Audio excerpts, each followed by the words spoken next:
Picture a single rusted sword lying half buried in the dirt, forgotten by time. Now close your eyes and listen. Imagine the ground shaking under the weight of 5,000 soldiers marching in perfect rhythm. It is a terrifying, beautiful sound. How does a war machine like that, a force that conquered the entire known world, just vanish into thin air? My name is Mark, and today we are not just looking at the fall of a great empire. We are looking at the death of a machine. We are going to find out why, after 800 years of ruling the world with an iron fist, the Roman legion stopped being an unstoppable force of nature and turned into a ghost. We often hear that the Roman legion fell because of outside enemies, like fierce barbarians or invading tribes. But that is only half the story. The legion did not die because of its enemies. It died because of a flaw inside its own design. The very system that made the Roman soldier loyal, fast, and invincible. The act of turning war into a full-time career eventually turned him against the government he was built to protect. In this video, we will explore how the legion changed from a citizen's honorable duty into a mercenary's paycheck. We will see how Rome's greatest strength slowly became the fatal weakness that brought the whole empire crashing down. In the beginning, Rome was not a world-eating empire. It was just a small city-state, a collection of farms huddled along the Tiber River. To understand why the legion later became a monster, we have to see what it looked like when it was still human. Back then, the Roman soldier didn't have a uniform, a shiny helmet, or a steady salary. He didn't dream of conquering faraway lands or becoming a hero. He was a farmer. When the sun came up, he was in the dirt, sweating over his plow, smelling the fresh earth. His hands were calloused from gripping wooden handles. The yield is good this year, son. Keep pace. Yes, Father. I'm trying. Good lad. We'll rest soon. Not from swinging swords. His life was about the harvest, his children, and his neighbors. But when Rome was threatened, when a rival tribe raided the border or a local enemy marched too close, the city would call out for its men. This was called the delectus, or the draft. It wasn't a career choice, it was a duty. A messenger would ride to the farm, and the farmer would stop his work. He would reach into his barn, pull out a shield and a spear that had been gathering dust. You are called to serve. My duty to the land is here. The legions march, your service is commanded. I understand. And walk away from his field. He fought for one reason, survival. He wasn't fighting for a distant emperor or a chest full of gold. He didn't care about expanding a map. He fought because the village on the hill was his home. If he lost, his barn would burn, and his family would be at the mercy of the enemy. He had skin in the game. He was literally defending his own dirt. This was not a professional army. There were no barracks, no long-term training camps, and no retirement plans. These men were neighborhood watchmen with shields. They were homeowners who traded their plows for spears for a single season, defeated their enemies, and then marched right back to the fields as soon as the danger passed. It was messy, it was simple, and it was honest. For a long time, this was enough. But as Rome stretched its borders across the map, the simple farmer soldier began to break under the pressure. The wars were lasting years now, not months. A man could not leave his farm for years and expect to come home to a working field. The fields grew weeds, the families went hungry, and the neighborhood watchmen were tired of fighting wars thousands of miles away. Then in 107 BC, a man named Marius walked into the picture. He looked at the problem and saw something entirely different. He saw that Rome did not need farmers anymore. It needed an engine. Marius made a decision that would change the course of history forever. He walked up to the gates of the army and threw them wide open. He told the government that the property requirements, the old rules that said you had to own land to carry a sword, were officially dead. Now anyone could sign up. The poor, the landless, the desperate, the men who had absolutely nothing to lose. All of them were welcome. It was a stroke of genius, but it was also the beginning of a dangerous shift. Suddenly, Rome had a permanent full-time fighting force. These men did not have farms to go back to. They did not have harvests to worry about. They lived in the barracks, they ate in the mess halls, and they marched every single day. They were not farmers pretending to be soldiers anymore. They were soldiers by trade, But this professional army came with a hidden price tag, because these soldiers no longer relied on their crops to feed their families.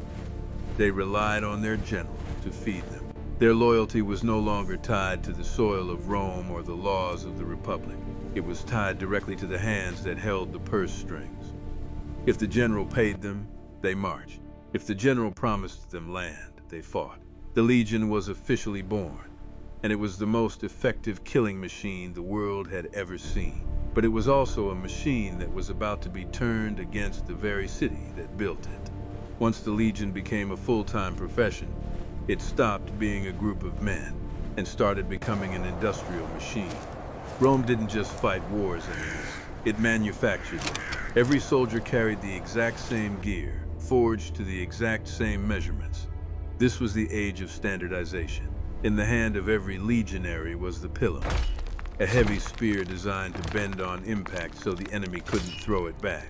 In the other hand was the scutum, a massive curved shield that acted like a portable wall. When these men lined up, thousands of shields overlapped, creating an unbroken fence of wood and metal. They weren't fighting as individuals anymore. They were functioning as a single hulking organism. If one man fell, another took his place immediately. The machine never stopped. But the Legion's real power wasn't just on the battlefield. It was in the dirt. Rome started industrializing the entire landscape. When the army entered a new territory, they didn't just look for a fight. They looked for ways to make the land theirs. Legionaries became master builders. They carved long, straight roads through the deep forests of Gaul, turning untamed wilderness into highways that could move troops, supplies, and messengers at lightning speed.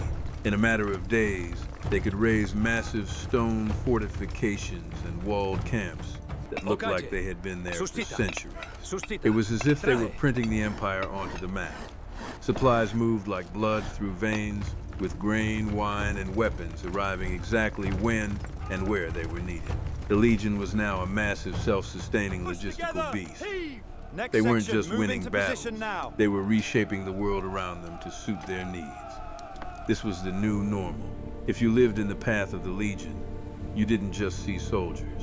You saw the future arriving in stone and steel. Rome was no longer a city of farmers reaching out. It was a factory of dominance, growing so fast that it seemed nothing on earth could stand in its way. But this constant expansion required a specific kind of fuel, and the Legion was starting to eat more than the Empire could afford. The machine was flawless, but it was hungry. It required a constant flow of gold, land, and victory to keep running. However, Rome was beginning to find that controlling such a massive force was harder than it looked. As the centuries passed, the bond between the soldier and the Roman state began to fray. The Senate, sitting safely back in the city, could not always guarantee the pay or the retirement land that the soldiers demanded. When the state failed to provide, the soldiers looked to the man standing right in front of them, their general. This created a dangerous new reality. The soldiers' loyalty drifted away from the abstract idea of Rome and settled firmly on the man who signed their checks.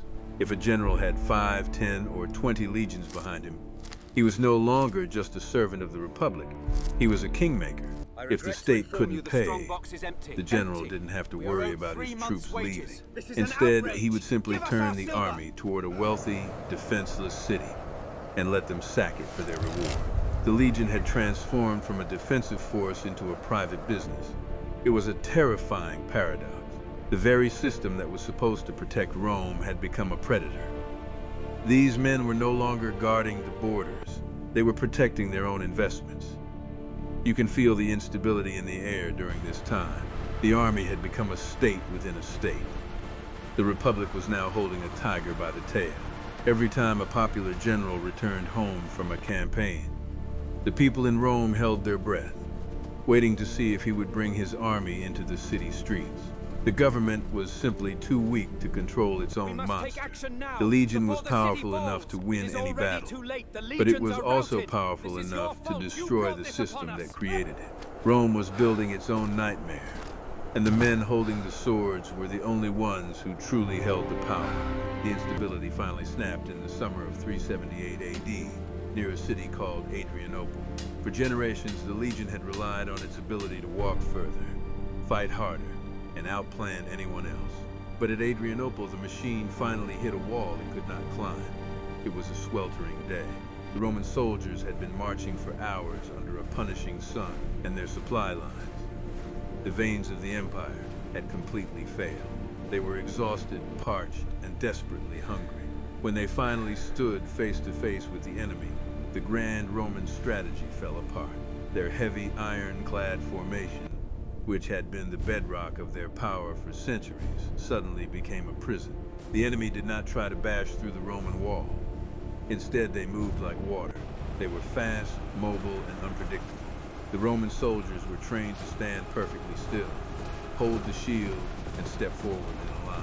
But against these quick hit-and-run tactics, that training became a death trap. The legionary was not a hero in this moment. He was a gear in a machine that had rusted over. He was locked in his heavy armor, weighed down by gear that was designed for a different kind of war. Every time the Romans tried to push, the enemy vanished. Every time they tried to turn, their formation collapsed. The rigid order, which had once been their greatest strength, now worked against them. It was too slow. It was too heavy. It was stuck in the past. Under the crushing weight of their own gear, chaos of the battlefield, the lines snapped. Thousands of men, trained to act as one single body, found themselves unable to react.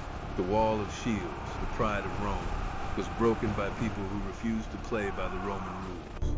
It was not just a defeat. It was a terrifying realization that the world had moved on. The bedrock of Roman power, the belief that heavy, rigid, professional infantry could conquer anything, was pulverized. The machine had not just been beaten, it had been made obsolete. The Legion, once the master of the world, was now just a collection of men struggling to survive in the dust. After the dust settled at Adrianople, the empire realized the nightmare had truly begun. The borders, which Rome had spent centuries sealing tight, suddenly became like a sieve.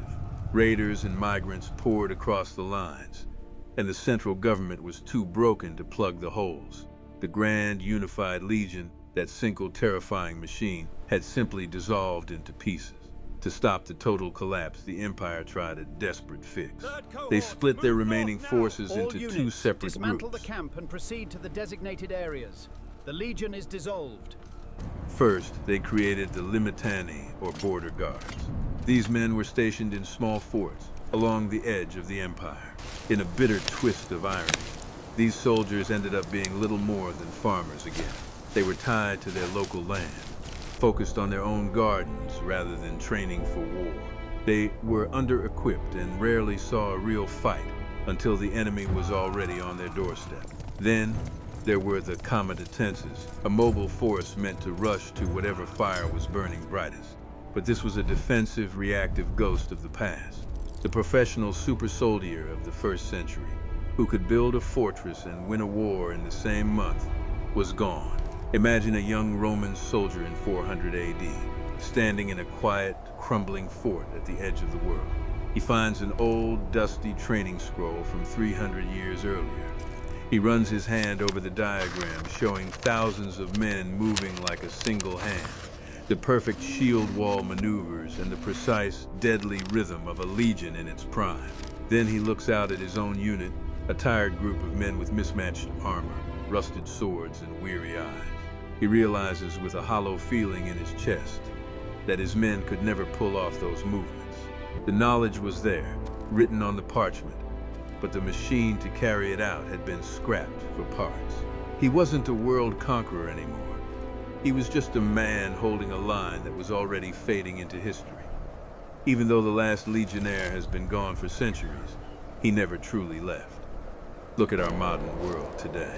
When you hear words like legion or centurion, you are hearing the heartbeat of that ancient machine. The very way our modern armies are organized, the way they train, and the way they command, it is all built on the Roman foundation. We are still living in the echoes of their footsteps. But there is a hard lesson here, one that we should all remember. It is a universal truth. When an institution's survival depends more on the profit of the people running it than the health of the state it serves, that institution is already dead. The Roman legion didn't fall because of a lack of skill. It fell because it stopped serving the idea of Rome and started serving its own bank account. We usually blame the barbarians for the end of Rome, but after seeing how the legion actually worked, what do you think? Was the empire doomed?